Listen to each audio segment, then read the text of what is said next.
ada yang datang dan salaman bilang terima kasih Bang. Karena apa? Saya merasa ada tembok-tembok yang diruntuhkan oleh Tuhan sehingga bisa mengalami akselerasi dari Tuhan. Nah itu loh ya, kita bersyukur. Itu sebabnya kita terus doakan saudara-saudara kita di Mamuju supaya mereka terus setia melayani Tuhan. Amin. Ya kita senang ya kalau seluruh Sulawesi menyembah Tuhan. Saudara senang gak seluruh Sulawesi menyembah Tuhan? Coba tanya kiri kanan, kamu senang gak seluruh Sulawesi menyembah Tuhan? Jangan hanya tanya, jawab dong. Coba tanya dulu kiri kanannya. Kamu senang gak seluruh Sulawesi menyembah Tuhan?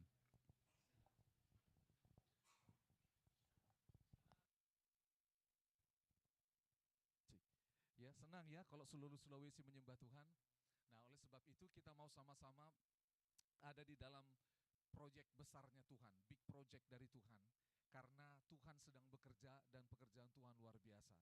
Kami mendengar ada orang-orang yang bertobat, kami mendengar bagaimana Tuhan berjumpa dengan seseorang dan dia mencari Tuhan dan dipertemukan dengan tim kita sehingga akhirnya mereka mengalami Tuhan. Ini menarik sekali. Dengar baik-baik, doa kita dijawab Tuhan. Katakan amin. Doa kita dijawab Tuhan. Sama-sama bilang doa kita dijawab Tuhan. Coba goncang kiri kananmu bilang doamu dijawab Tuhan. Doamu dijawab Tuhan, doamu dijawab Tuhan. Saudara dengar baik-baik.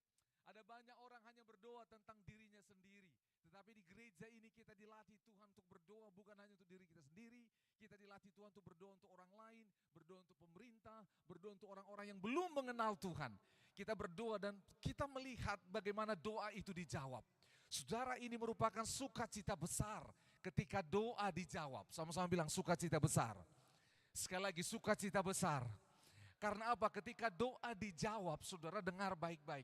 Yang kita doakan ini adalah sesuatu yang tidak bisa dikerjakan oleh manusia. Hanya bisa dikerjakan oleh Tuhan. Dan kalau Tuhan bekerja, itu merupakan sebuah kedaulatan Dia. Sehingga kita tahu bahwa apa? Bukan saya, tetapi Tuhan yang bekerja. Ini menarik. Dan kami bersyukur sekali mulai muncul iman demi iman. Akan buat ini dan itu, ada yang digerakkan Tuhan ini dan itu. Bahkan hari terakhir waktu kami melakukan perjamuan kudus, kami menyembah Tuhan bersama-sama, indah sekali. Dan waktu menyembah Tuhan bersama-sama saya dapat impresi tentang sebuah tempat. Saya belum pernah ke tempat itu, tapi seakan-akan di hati saya ada seperti daerah pantai dan segala macam. Lalu saya ngobrol dengan seorang rekan ini, daerah sini ada begini enggak?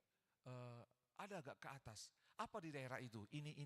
Oh iya, tadi waktu aku berdoa Tuhan kasih impresi tentang tempat itu. Terus saya bilang, apakah ada kontak yang sudah dilayani di sana? Iya ada. Sudah ada 2 orang percaya di daerah itu. Saya bilang, Tuhan kasih beban di hati, daerah ini harus terus dilayani. Karena apa? Daerah ini sedang Tuhan persiapkan lebih banyak lagi orang menyembah Tuhan. Saudara dengar baik-baik, Tuhan sedang terus bekerja. Karena apa? Karena kita tahu waktunya tidak lama lagi. Banyak orang berpikir nanti, bertobat itu nanti, melayani Tuhan itu nanti, sungguh-sungguh itu nanti, beritakan Injil itu nanti. No, kata Tuhan sekarang, sama-sama bilang sekarang. Sekali lagi sekarang. Ada banyak orang membuat urgensinya tidak sama dengan Tuhan. Tuhan sedang bergerak dengan simultaneous, dengan bergerak dengan luar biasa. Sementara kita menjadi orang yang lamban. Masih ingat ada perumpamaan di Alkitab tentang 5 gadis apa? Bijaksana dan 5 gadis bodoh. Saudara kalau disuruh pilih yang mana? Bijaksana. Tapi kita tahu sama-sama apakah kita sedang hidup dalam pola gadis bijaksana hari ini. Apa yang dilakukan oleh gadis bijaksana? Yaitu apa? Dia bersungguh-sungguh menantikan kedatangan Tuhan. Dia menjaga pelitanya tetap menyala, membuat terang itu ada sehingga ketika Tuhan datang dia berjumpa.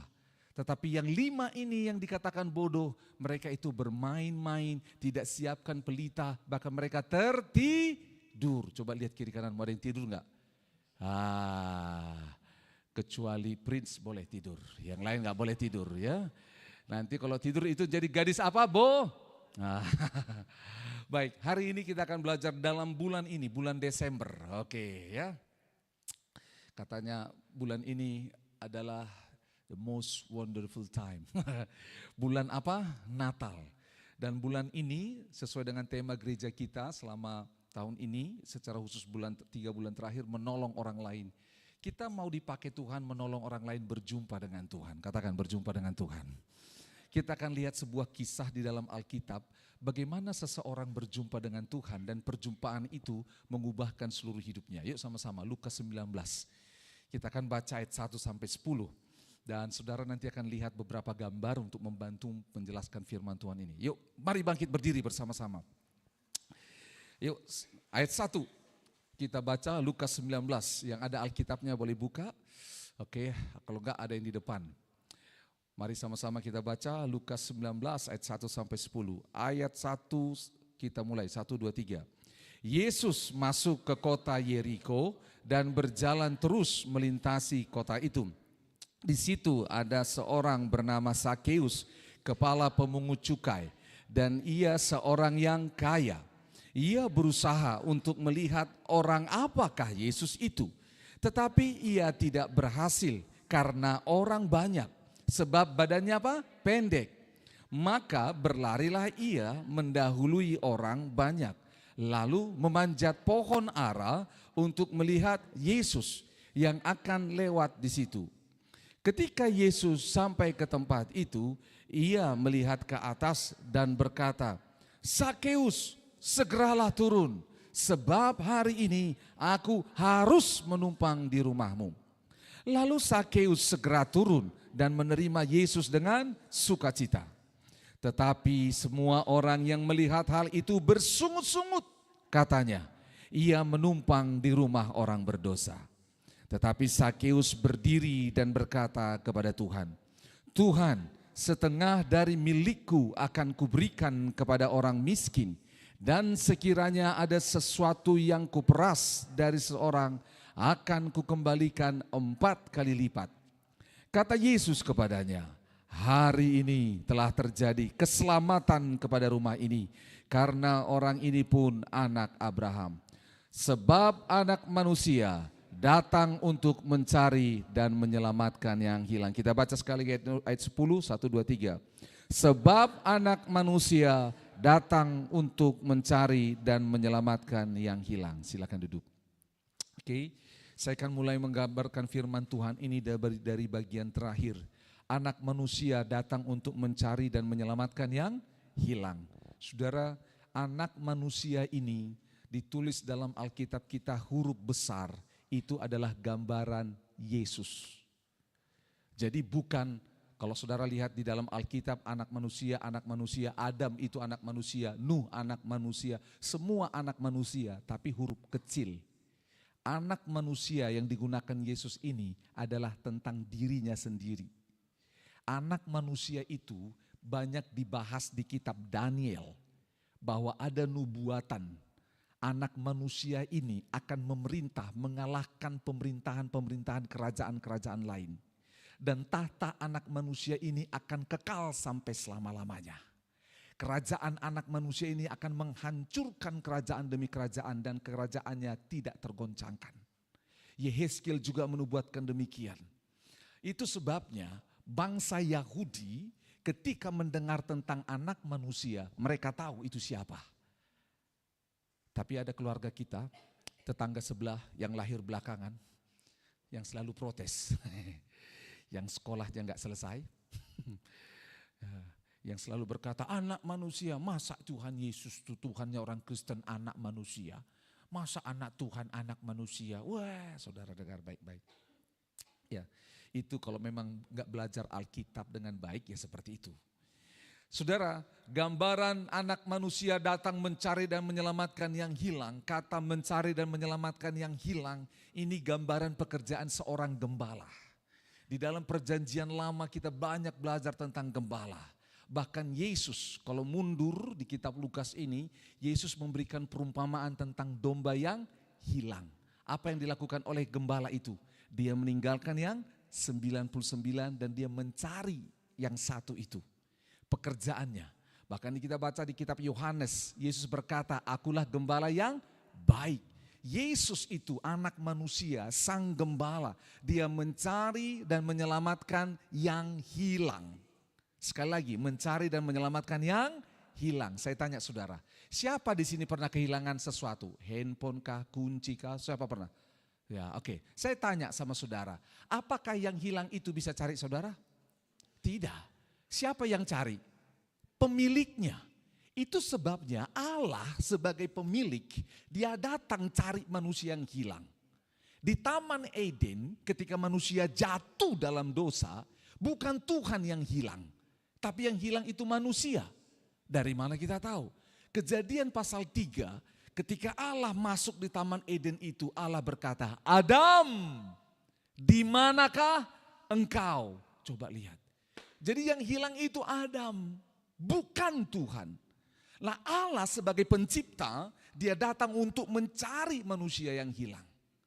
Manusia ini yang hilang di kitab Yesaya dikatakan, kita menjadi tersesat, hilang oleh karena apa? Dosa, oleh karena keinginan daging, oleh karena tipu muslihat iblis. Banyak orang terhilang hari ini. Banyak orang terhilang. Itu sebabnya kita perlu ditemukan, katakan ditemukan. Minggu lalu Pak Rusmin, dia kehilangan kunci. Betul ya? Kita sudah bongkar semua.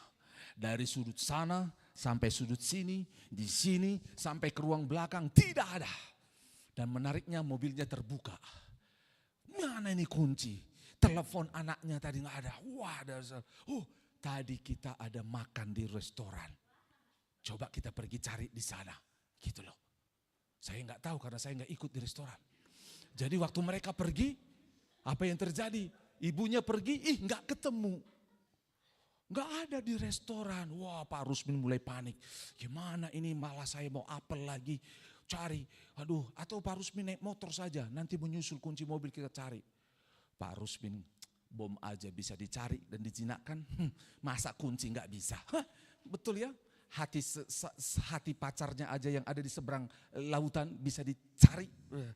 Dan dia pergi lagi ke mana? Ke rumah makan itu.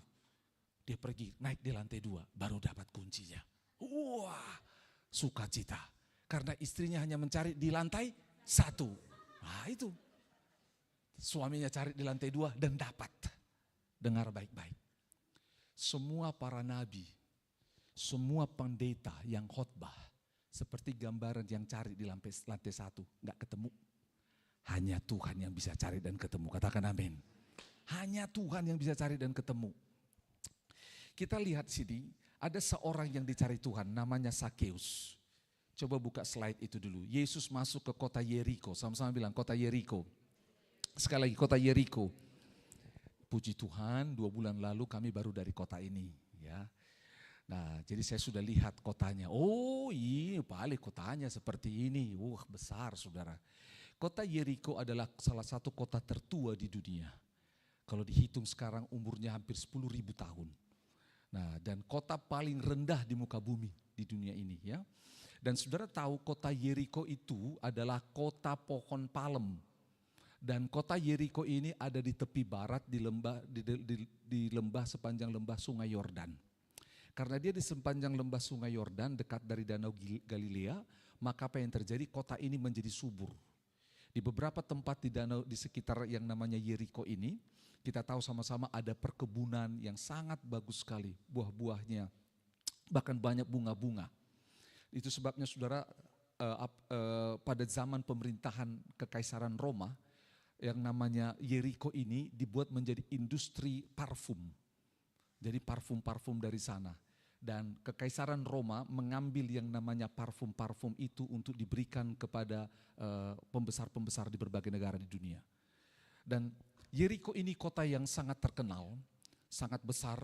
Ya, kita nggak bahas tentang bagaimana Yeriko ditaklukkan, kita tahu ya, tembok Yeriko di Yosua pasal 8, masih ingat ya?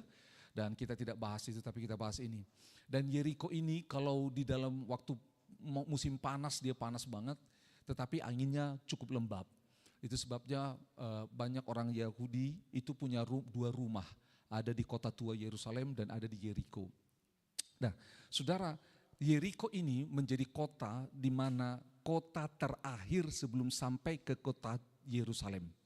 Jadi kalau saudara lihat di peta itu, saya tunjukkan itu saudara, di atas ini itu Kapernaum, Nazaret, turun terus ini Sungai Yordan, Danau Galilea, begitu ya. Terus dapat dulu Yeriko, baru turun ke Yerusalem. Orang Yahudi 3 kali setahun mereka harus pergi ke yang namanya kota tua Yerusalem untuk beribadah. 3 kali setahun. Dan ini adalah perjalanan Yesus yang terakhir sebelum dia disalibkan. Ini. Dan saudara tahu, menarik. Saya mempelajari tentang Yeriko, tentang Sakeus ini menarik. Mengapa? Sakeus adalah orang terakhir, sama-sama bilang orang terakhir. Orang terakhir yang dicatat di Alkitab yang berjumpa dengan Yesus secara pribadi sebelum dia disalibkan. Itu sebabnya tentang Sakeus tidak dicatat di dalam Injil Matius, Markus, dan Yohanes. Hanya dicatat dalam Injil Lukas. Ini menarik sekali. Dan kenapa Injil Lukas mencatat ini, memasukkan ini? Karena konteks sebelum Yesus diserahkan, dia harus selesaikan tugasnya atau dia harus proklamasikan tugasnya kepada semua orang. Di ayat 10 tadi, Anak Manusia datang untuk mencari dan menyelamatkan yang hilang. Bagaimana dia mencari? Dia datang dari sorga turun ke bumi. Bagaimana dia menyelamatkan? Dengan mati di atas kayu salib. Jadi ini dipakai oleh Rasul Lukas untuk bisa, Injil Lukas ini mencatat ini untuk bisa menggambarkan tentang kematian Yesus. Kota Yeriko, kota yang besar dan banyak penduduk di sana. Itu sebabnya di sana waktu Yesus masuk, karena itu adalah Yeriko adalah kota terakhir untuk sampai ke Yerusalem. Contoh, kalau dari Palu, Mamuju, Toraja mau masuk ke Makassar, kota terakhirnya kota apa? Maros. Ibaratnya seperti itu. Ibaratnya seperti itu. Pintu gerbang kota Makassar. Nah, oke, ayat 2. Ayat 2 kita lihat. Di situ ada seorang bernama siapa? Sakeus. Sama-sama bilang Sakeus. Ada namanya Sakeus di sini? Enggak ada ya? Ada orang yang mau kasih nama anak Sakeus? Kenapa tidak mau kasih nama Sakeus? Pende. Saudara, pende. Saudara tahu apa arti Sakeus? Sakeus artinya bukan orang pendek. Bukan. Kalau orang pendek itu bahasanya ucok baba. Sakeus itu dari Zakai, bahasa Ibrani, artinya adalah orang benar, orang yang tulus, orang yang adil. Wah. Apa itu artinya Sakeus tadi? Orang yang apa? Orang yang benar, orang yang tulus, orang yang adil. Bagus enggak namanya? Bagus. Gitu loh. Sekarang saya tanya, saudara tahu enggak nama saudara? Coba tanya kiri kananmu, apa arti namamu? Coba tanya dia. Coba tanya, apa arti namamu? Aduh enggak tahu saya. Oke, kita kembali. Ingat tadi, Sakeus. Kita belajar tentang Sakeus ini. Kita udah tahu pribadi yang akan berjumpa dengan dia adalah siapa? Yesus. Kita tahu lokasinya di mana? Di Yeriko. Dengar baik-baik. Kenapa saya harus kasih tahu lokasi? Harus kasih tahu namanya dan bahkan nanti pekerjaannya. Supaya saudara tahu ini kisah nyata. Bukan dongeng sebelum tidur. Bukan kata-kata yang ditulis oleh Lukas sendiri. No. Tapi ini kejadian nyata yang disaksikan oleh banyak orang. Ada tempatnya, ada saksinya, ada orang-orangnya, identitasnya jelas. Jadi enggak mungkin ini dipalsukan seperti tuduhan orang-orang yang tak beriman itu. Dan saudara tahu apa yang terjadi di ayat 2? Di situ ada seorang bernama Sakeus. Sakeus namanya. Yang kedua, kerjanya apa? Kepala pemungut cukai. Saudara, pemungut cukai ini menarik. Karena apa? Kalau hari ini pemungut cukai itu ya kurang lebih seperti petugas perpajakan. Nah, tetapi apa yang membuat Sakeus ini menarik? Dengar ya, dia kepala pemungut cukai. Sama-sama bilang, kepala pemungut cukai. Nah, sebelumnya saya kasih background dulu. Saudara, ini Sakeus, kepala pemungut cukai, perlu saudara pahami. Sakeus ini orang Yahudi, tetapi dia kerja untuk orang Romawi. Dia memungut yang namanya pajak dan diambil untuk orang Romawi. Dan saudara tahu dikatakan, dan ia seorang yang kaya. Dari mana dia kaya? Karena dia memungut lebih besar daripada yang ditentukan. Karena itu gajinya. Itu gajinya. Itu sebabnya orang-orang Yahudi sangat benci dengan pemungut cukai. Sangat benci. Sangat benci. Bahkan yang namanya dalam Taurat itu saudara, dalam kehidupan orang Yahudi itu yang namanya pemungut cukai itu disejajarkan dengan pendosa-pendosa besar. Masih ingat ketika seorang ahli Farisi berdoa datang di rumah Tuhan. Dia duduk paling apa? Depan. Pemungut cukai duduk paling belakang. Jadi siapa yang di belakang? Nah, siapa yang di depan? Nah, saudara tahu apa yang terjadi? Apa kata orang Farisi ini? Tuhan, aku berpuasa, aku berdoa. Dia katakan hal yang rohani. Aku tidak seperti pemungut cukai itu. Karena pemungut cukai itu kerjanya seperti perampok. Memeras suku bangsanya sendiri untuk kasih makan orang lain. Dan dia ini punya bodyguard. Bodyguardnya siapa? Tentara Romawi. Wih, saudara tahu apa yang terjadi? Kalau Sakeus ini mau pungut pajak, debt kolektornya bukan yang tinggi badan begini, bawa tombak saudara. Wih, jadi nggak bisa lawan ini semua orang-orang Yahudi. Makanya apa yang terjadi? Pada zaman itu dalam budaya Yahudi, kalau lihat yang namanya pemungut cukai, maaf lihat, angkat kepala saudara. Maaf, diludahin. Marah, diejek. Pemungut cukai itu tidak ada temannya. Tidak ada. So, dalam konteks kalau saudara dan saya orang Yahudi, saudara dan saya akan ikut seperti ahli Farisi itu mengejek dia. Sudah pendek maksudnya ya. Sudah pendek, perampok, pengkhianat bangsa. Sakeus tidak punya teman. Sakeus. Dengar baik-baik, saya khotbahin ini untuk tunjukkan ada sisi Sakeus dalam diri kita. Jadi lihat baik-baik, izinkan khotbah ini sang gembala menemukan titik Sakeus dalam hidup saudara. Dia ini kerja mati-matian.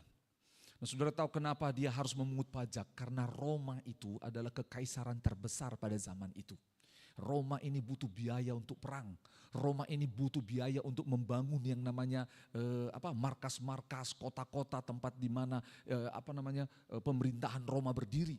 Dan saudara tahu uang itu akan dikumpulkan, diberikan ke Roma dan orang akan dibuat kerja paksa. Di seluruh daerah, di seluruh dunia harus dibangun jalan raya yang arahnya kepada Roma. Makanya ada istilah, ada begitu banyak jalan menuju Roma. Itu gak bohongan, karena kekaisaran Roma. Dari Roma dia harus punya jalan ke seluruh dunia. Itu mimpi kaisar, makanya diperas semua negara jajahannya.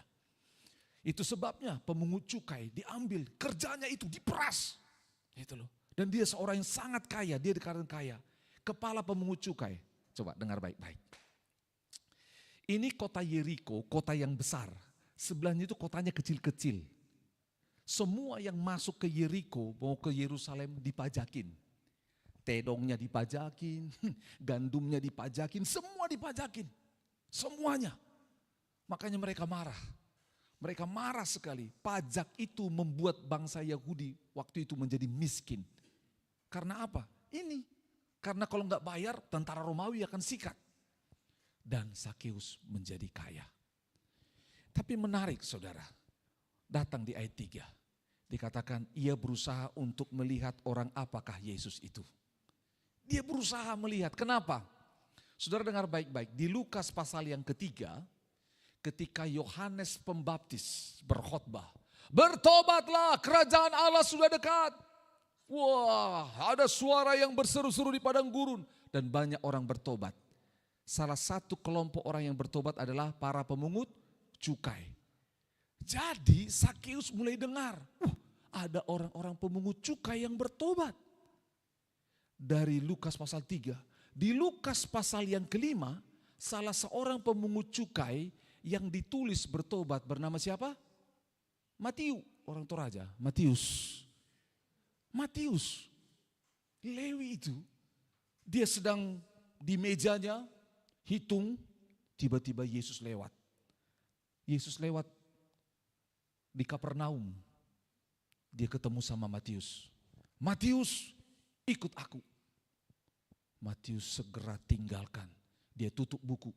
Bukan tutup buku karena tanggal 30 atau 31, tidak. Tapi dia tutup buku itu. Dia tinggalkan.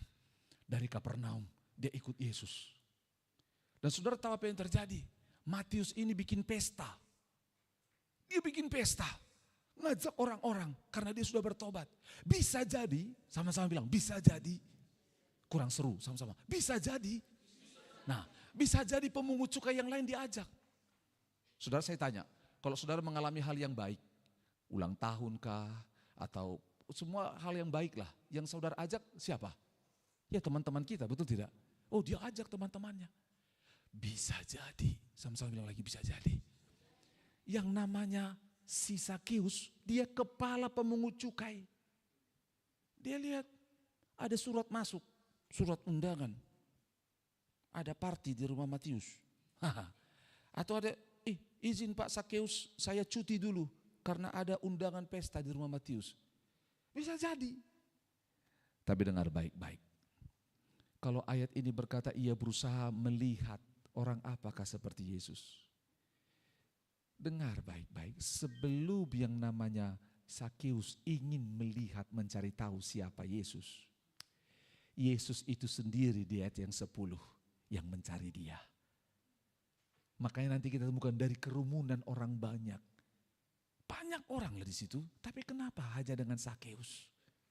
Karena dengar, itu yang dikatakan Yohanes pasal 15. Bukan kamu yang memilih aku, tetapi siapa? Tuhan yang pilih kita. Ia berusaha untuk melihat orang apakah Yesus itu. Dia mulai, orang apakah Yesus ini? Saya lihat di Instagram, wah foto-fotonya di mana-mana. Wih, ini kafe terbesar, saya nggak pernah diundang. Di cave, 5.000 orang makan. Wah, dia mulai penasaran. Dia lihat, karena sebelumnya itu dia lihat Bartimeus orang lumpuh. Wah, dia mulai dengar mungkin. Yesus ini tenar, orang apakah Yesus ini? Saudara, pernyataan orang apakah Yesus itu bukan sedang mencari identitas, yang dimaksud adalah orang dari suku mana dia, tidak. Tapi apa? Siapa orang ini sebenarnya? Kenapa dia populer? Kenapa dia dibicarakan oleh semua orang? Kenapa dia menjadi buah pembicaraan? Kenapa? Menjadi viral, kalau bahasa hari ini. Dia mulai cari tahu. Tapi ia tidak berhasil karena orang banyak, sebab badannya apa? Pendek. Ada yang menghalang-halangi dia untuk ketemu Tuhan. Saya stop dulu sini. Kadang-kadang kita menjadi orang yang menghalangi orang untuk datang ketemu Tuhan. Jangan ya. Bilang kiri kanan, jangan ya. Bilang jangan ya. Jangan. Betul. Contoh nih ya, kami melayani di sebuah suku. Waktu kami sampaikan tentang Injil, tentang Kristus, tentang Yesus, dia bilang Yesus, untuk apa saya ikut Kristus? Untuk apa saya ikut Isa Al-Masih? Kenapa? Ini tetangga saya, orang Kristen, mabok, judi, pukul istri.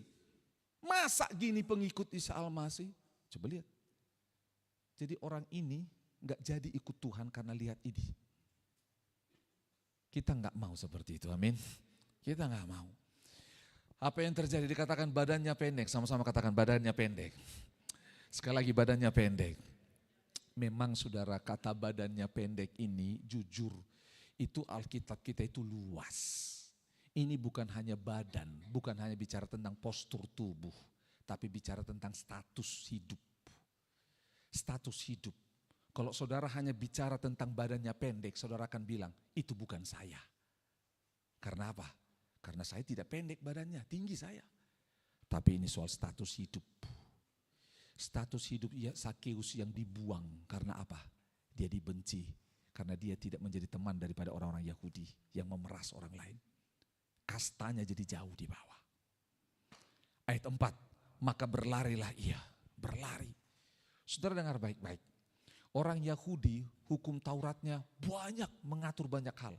Salah satu larangan orang Yahudi adalah dilarang berlari.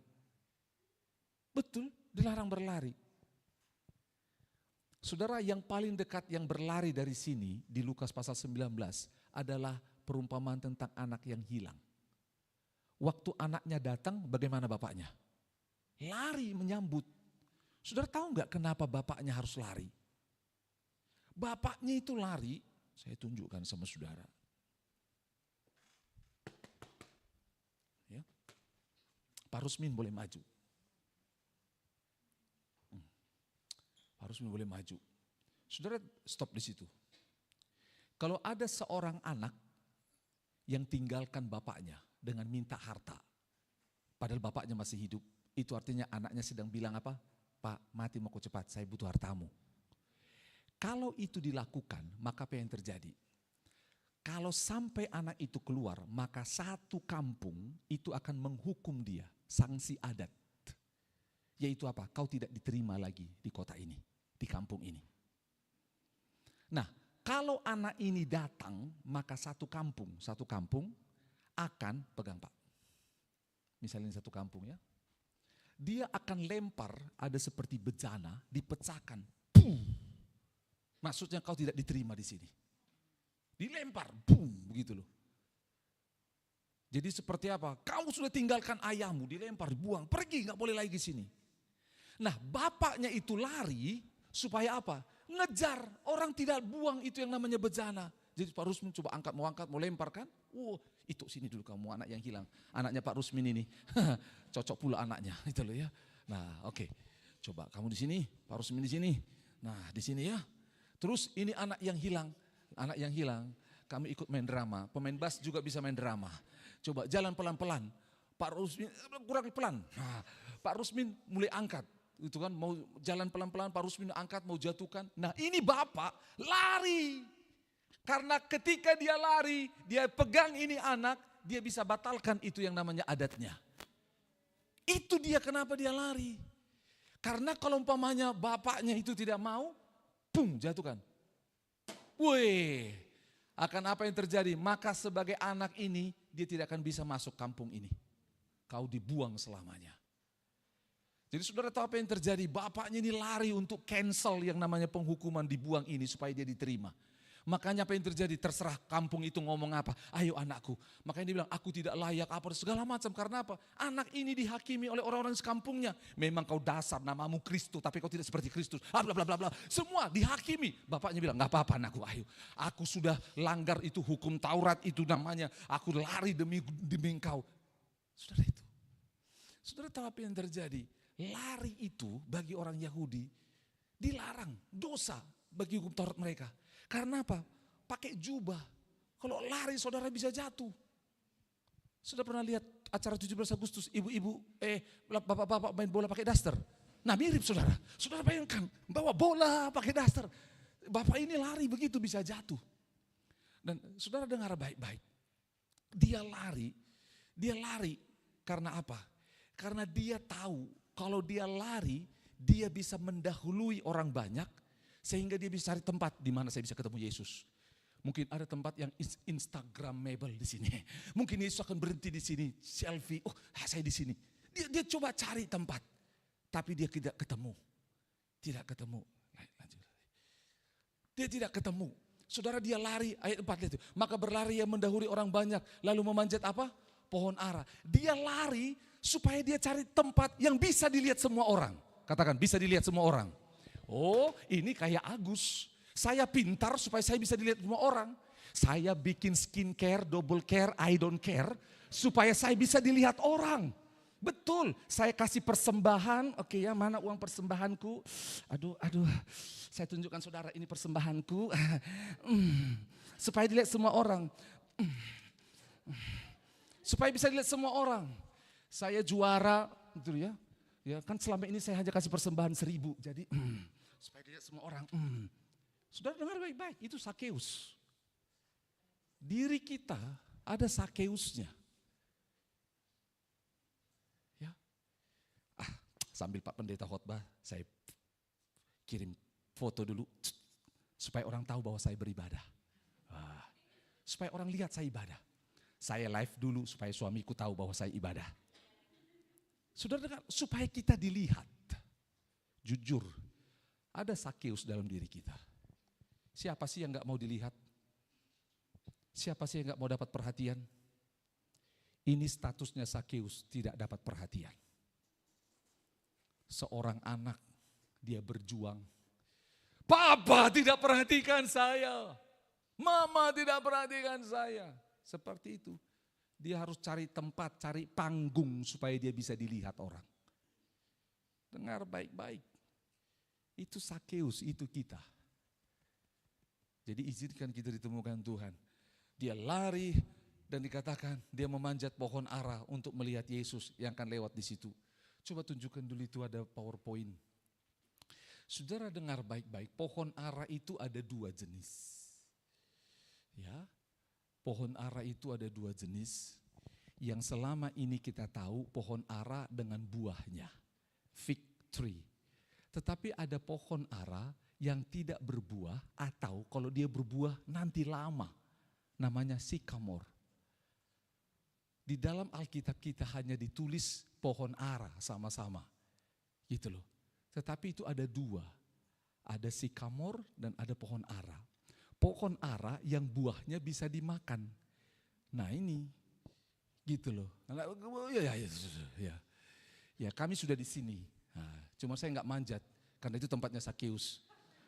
Iya kan? Nanti pemimpin travelnya, Agus turunlah, itu tempat Sakeus, bukan Agus. Nah, itu ya. Jadi tahu saudara dengar baik-baik, ini gambaran.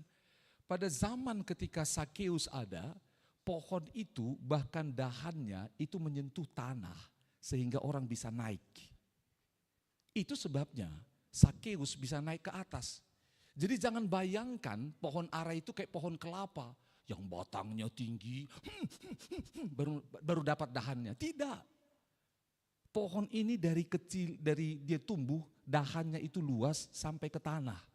Jadi dia manjat, dia naik. Dan pohon ini tidak berbuah. Atau kalau dia berbuah, coba next. Kalau dia berbuah seperti ini, rasanya tidak enak. Rasanya tidak enak. Bukan seperti yang sebelah, yang berbuah rutin, manis. Dan yang berbuah, pohon ara yang berbuah itu, dahannya lembek, tidak bisa dinaikin. Beda dia, beda. Tidak serimbun atau serindang daripada pohon sycamore ini. Jadi dia naik. Itu sebabnya kadang-kadang, bukan kadang-kadang, kita perlu juga jalan-jalan ke sana baru tahu, oh ini ternyata. Sama-sama bilang, oh. Ayat yang kelima, ketika Yesus sampai ke tempat itu, ia melihat ke atas dan berkata, Sakeus segeralah turun, sebab hari ini aku harus menumpang di rumahmu. Lihat baik-baik, dimanapun tempatmu hari ini Yesus bisa lihat. Saya terima video singkat dari Cina, Tiongkok. Kalau di Indonesia kan hari ibu luar biasa, perayaan betul. Gak ada hari ayah. Di Tiongkok dibikin peringatan hari ayah. Dikumpulin semua anak-anak. Lalu sekolah ini bertanya kepada anak ini, diminta alamat orang tuanya dan apa pekerjaan orang tuanya. Divideokan. Jadi ada orang tua yang, bapak secara khusus, yang ngangkat kuli bangunan, yang cangkul, yang las, dan semuanya. Kuli panggul di pasar, tunjukkan. Jadi semua mereka menangis melihat ayahnya. Sudah dengar baik-baik, apapun, dimanapun kau sedang berjuang, menitiskan air mata, Tuhan lihat kita di sana, amin. Dimanapun panggungmu, dimanapun pohon ara, dimana kau naik supaya dilihat orang, kau berusaha mencari perhatian dari banyak orang tapi gak ketemu. Dengar, ada perhatian seseorang yang perlu kita cari. Perhatian siapa? Tuhan Yesus. Benar jalan. Dan lihat Yesus berkata, segeralah turun. Dan dengar baik-baik, dari kerumunan banyak orang. Dengar, Yesus waktu jalan gak sepi, rame. Apalagi baru ada Bartimeus. Bartimeus orang buta. 2 minggu depan akan dikotbahkan. Dia teriak, Yesus anak domba. Gitu. Yesus anak Daud. Sembuhkanlah aku. Dia teriak. Dan sembuh. Orang ini dari lahirnya buta dan dia sembuh. Bayangkan semua orang, wow, Hebat. Yesus, Yesus, Yesus. Sama-sama yuk, 1, 2, 3. Yesus, Yesus, Yesus, Yesus. Wah, makanya mungkin Sakeus lagi minum jus dia, atau minum kopi yang ada jahenya dari Nusa Rosso di Mamuju. Saudara tahu, dia minum, tiba-tiba dia dengar teriakan. Wah, orang apakah dia ini? Dia lihat. Dan saudara tahu apa yang terjadi? Yesus mencari seorang bernama Sakeus. Dia bilang, segeralah turun. Dengar, panggung di mana engkau ada, mungkin itu tempat di mana kita berusaha supaya Tuhan atau orang lain, supaya istri, suami, anak, orang tua mendapat perhatian kita. Tuhan bilang apa? Segera turun. Kita buat pelayanan di mimbar ini menjadi panggung kita, seperti pohon ara di mana engkau naik supaya orang lihat. Kita bikin dolar, tabungan, uang, investasi. Kita buat pohon ara kita adalah emas, karena saya menabung di bank emas. Karena naik terus harganya, supaya orang lihat. Dengar Tuhan bilang apa? Segera turun. Ayat 6, lalu Sakeus segera turun. Sama-sama katakan, segera turun. Sekali lagi, segera turun. Dengar baik-baik, ada orang yang menunda-nunda. Tapi Sakeus tidak menunda, dia segera turun. Dia menerima Yesus dengan apa? Sukacita. Menerima Yesus dengan sukacita. Dengar, ini menarik. Sakeus terima Yesus dengan sukacita. Ayat 7. Tapi semua orang yang melihat itu apa? Bersungut-sungut. Katanya, ia menumpang di rumah orang apa? Berdosa. Karena apa? Kita tahu sama-sama, tadi sudah dijelaskan. Pemungut cukai itu adalah orang yang merampas, memeras orang-orang Yahudi dan mengambil uangnya untuk diberikan kepada orang Romawi yang adalah tanda kutip musuh daripada orang Yahudi. Jadi kalau dibilang orang ini bertobat, marah. Jangan, ini harus dibinasakan. Layak mati. Karena dia pemeras. Tidak menjadi bagian dari hidup kita. Kita harus menjadi bagian daripada apa yang dikatakan oleh Yesus ketika perumpamaan domba yang hilang itu. Diambilnya dombanya, sampai di rumah diajak orang lain. Ayo pesta, betul? Karena domba yang hilang sudah ditemukan. Jangan jadi orang yang bersungut-sungut. Jangan jadi bersungut-sungut. 8, tapi Sakeus berdiri dan berkata kepada Tuhan. Dengar baik-baik ya. Sekarang dia katakan ayat 8. Tuhan, sama-sama bilang, Tuhan. Tadi di ayat yang ketiga, ia berusaha melihat orang apakah Yesus ini? Siapa itu Yesus? Dia ketemu dengan Yesus, dia berubah. Dia panggil Yesus dengan apa? Tuhan. Ini perubahan pertama. Waktu dia taat, dia mau turun, mau terima Yesus. Di situ dia mulai memanggil Yesus dengan kata Tuhan. Tuhan, setengah dari milikku akan kuberikan kepada orang miskin. Saudara tahu ketika dikatakan setengah dari milikku akan kuberikan kepada orang miskin. Kata setengah ini menarik sekali. Kalau kita kembali ke perjanjian lama, orang yang memeras seseorang harus membayar ganti rugi. Gitu loh. Tapi ganti ruginya gak perlu setengah. Hanya 20%. Tapi dia setengah, berapa persen itu? 50%. Oke ya, coba ya. Setengah dari milikku akan kuberikan kepada orang miskin. Oke, angkat kepala saudara. Saya background akuntan. Kalau semua saudara saya ajak buka dompet. Dan setengah kau serahkan kepada Tuhan. Berani gak? Ada yang bilang, oh syukur saya gak bawa dompet. Saudara dengar baik-baik.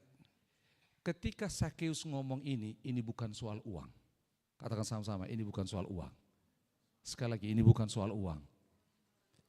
Tapi ini soal hidup. Soal hidup, karena apa yang terjadi? Ketika Sakeus berkata, setengah dari milikku akan kuberikan kepada orang miskin. Saudara tahu apa yang terjadi? Mundur lagi di kitab Lukas, ada orang kaya seperti Sakeus. Seorang pemimpin yang melakukan semua hukum Taurat. Lalu dia bertanya, Guru, apa yang harus kulakukan supaya aku apa? Selamat. Yesus bilang, lakukan hukum ini. Sudah. Lalu Yesus bilang apa? Jualah hartamu dan bagikan kepada orang miskin. Dan orang kaya ini tidak kembali. Tapi Zakeus orang kaya yang ngaku berdosa. Kalau tadi orang kaya yang sana tidak ngaku berdosa dan gak kembali kepada Yesus. Ini orang kaya yang mengaku berdosa dan kembali kepada Yesus. Setengah dari milikku kau berikan kepada orang miskin. Sama-sama katakan orang miskin. Saudara, kata orang miskin ini menariknya Alkitab kita. Kita belajar sedikit dulu boleh ya, supaya saudara paham. Karena waktu saya menemukan ini, saya semangat sekali waktu saya baca. Oh Tuhan. Saudara dengar, Alkitab kita dalam bahasa Indonesia diterjemahkan dari bahasa Yunani, betul ya? Tapi saudara tahu ketika ini diterjemahkan dari bahasa aslinya, kata miskin di sini ditarik ke Septuaginta ke dalam Alkitab bahasa Ibrani, maka apa yang terjadi saudara? Ini menarik, kata miskin di sini, kata dasarnya sama dengan yang namanya pohon ara, sikamor. Kalau bahasanya anak muda sekarang, mind blowing. Wow, sama-sama bilang wow. Saudara dengar baik-baik, ternyata saya perhatikan ayat ini, Zakeus itu dia manjat di pohon ara, sedang nunjukin saya orang miskin. Walau dia kaya, walau dia punya posisi, punya ordal orang dalam, orang tentara Romawi, punya bodyguard dan segala macam. Tapi dia naik di atas sikamor itu, dia sedang berkata, aku orang miskin. Jadi kalau dia ngomong akan kepada orang miskin, dia sedang ngomong orang miskin di sana miskin uang, dia miskin rohani. Dia miskin rohani. Ada banyak orang yang mau tampil sana sini sebenarnya sedang punya kemiskinan dalam hatinya. Miskin kasih sayang, miskin penghormatan, penghargaan dan semuanya. Banyak. Dan ketika dikatakan apabila ada yang kau peras dan sekarang kau kembalikan 4 kali lipat. 4 kali lipat ini ungkapan kebesaran hati dia untuk dia dikembalikan. Karena apa? Ingat, makna kata Zakeus apa? Orang benar, orang tulus, dan orang adil. Saudara tahu apa yang terjadi? Ketika dia menjadi orang benar, waktu dikatakan aku berikan setengah dari milikku, dia menjadi orang benar, dia melebihi daripada hukum Taurat. Ketika dia dikatakan ini akan kubelikan 4 kali lipat, dia sedang masuk kepada sebuah keadilan. Dalam Alkitab yang namanya benar dan adil, satu suku kata sama-sama. Tapi adil dan benar ini seperti dua sisi koin yang sama. Yang katakannya benar itu adalah orang yang benar secara prinsip. Tapi adil adalah orang yang mempraktekkan kebenaran. Jadi apa yang terjadi? Dia sudah dibenarkan oleh Yesus, dia praktekkan keadilan dengan cara apa? Dia beri kepada orang miskin atau orang yang diperas 4 kali lipat. Artinya apa? Zakeus berjumpa dengan Tuhan, dia selamat, bukan hanya dia selamat, tetapi identitasnya dikembalikan. Gak salah Zakeus, Alkitab gak catat siapa nama papa mama Zakeus. Gak dicatat. Saya tidak hadir waktu penyerahan anak Zakeus, saya tidak hadir. Jadi saya tidak tahu papa mamanya siapa. Tetapi jelas ketika papa mamanya memberi nama Zakeus, Zakai, artinya apa? Orang benar, orang tulus, orang adil. Doa papa mamanya supaya dia seperti itu. Tapi seiring perjalanan hidup dia tidak menyandang nama itu sebagai doa. Tapi perjumpaannya dengan Yesus mengubahkan dia sehingga dia menjadi seperti yang didoakan oleh orang tuanya. Orang benar, orang adil, orang tulus. Menarik sekali. Itu sebabnya ayat 9. Terakhir kata Yesus kepadanya, hari ini telah terjadi apa? Keselamatan kepada rumah ini. Karena orang ini pun anak Abraham. Apakah karena dia anak Abraham dia diselamatkan? Tidak saudara. Roma pasal 5 berkata, orang yang beriman kepada iman Abraham akan diselamatkan. Apakah iman Abraham? Iman Abraham adalah iman kepada Allah yang telah memanggil dia keluar dari Ur Kasdim, yang telah berjanji olehmu, oleh keturunanmu semua kaum di muka bumi akan mendapatkan berkat, yaitu berkat keselamatan. Siapakah keturunan dimaksud di Roma pasal 5? Keturunan dimaksud itu adalah Yesus sang Mesias. Jadi Yesus sedang berkata, karena aku datang di rumahmu maka engkau selamat, karena engkau menerimaku. Oleh sebab itu saya tutup firman Tuhan ini. Ada 4 hal. Yang pertama, supaya kita bisa menolong orang lain berjumpa dengan Tuhan. Katakan berjumpa dengan Tuhan. Yang pertama adalah dengar baik-baik. Seperti Yesus, berjalanlah. Banyak orang pasif, orang Kristen pasif. Tidak mau berinteraksi dengan orang lain. Keluar berjalan seperti Yesus berjalan dari Kapernaum. Dia masuk menuju Yerusalem, dia singgah di Yeriko. Orang Kristen berjalan terus seperti Yesus, berjalan ketemu orang lain. Yang kedua, kita harus peka, katakan sama-sama, peka. Sekali lagi peka. Peka itu maksudnya sensitif. Lihatlah, identifikasi orang-orang seperti Sakeus. Orang yang tanda kutip seperti salah arah. Kan salah arah Sakeus ini ya. Harusnya dia orang benar, jadi orang berdosa. Harusnya dia orang adil, tapi dia memeras orang lain. Salah arah. Mungkin ada orang-orang salah arah di dalam hidup kita. Yang ketiga, carilah orang-orang yang tanda kutip mereka sedang bikin namanya pohon ara, tempat di mana dia naik. Tempat di mana dia menunjukkan dirinya supaya orang bisa mencari perhatian, supaya mendapatkan perhatian. Kita gak punya banyak waktu, ada begitu banyak artis di luar negeri yang mereka menjadi artis populer supaya orang tahu tentang siapa dia. Tapi ternyata di dalam hatinya dia miskin, kasih sayang, miskin dari penerimaan, miskin dari persahabatan. Yang terakhir yaitu apa? Kita menjadi orang yang bersuka cita saat orang berjumpa dengan Tuhan. Jangan menjadi orang bersungut-sungut. Jadi contoh nih ya.